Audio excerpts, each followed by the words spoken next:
But on the aid portion, how, for instance, are you going to convince people that this is not going to get into Hamas's hands when, for instance, we saw fraud with something like COVID relief money in the U.S.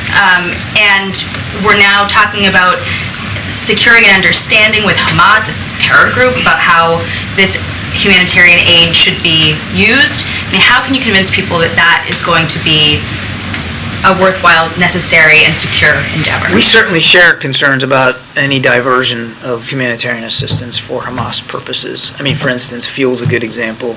That we know that they need fuel to be able to electrify and to power up their tunnels, for instance.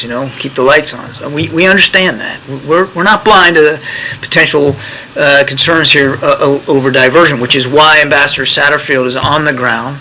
His whole purpose is to make sure that humanitarian assistance can get to the Palestinian people. We have seen no indications as of today that any of the trucks that Karine talked about, any of the material in those trucks, have been diverted to Hamas or been absconded by Hamas. That, in fact, every indication that we have is that it has, in fact, gone to the Palestinian people who are in desperate need for it. I would remind folks that we have trusted partners on the ground, humanitarian aid organizations, and of course the UN Relief Agency is on the ground, and they very much are taking a personal stake, a professional personal stake, in making sure that aid is getting where it's needed.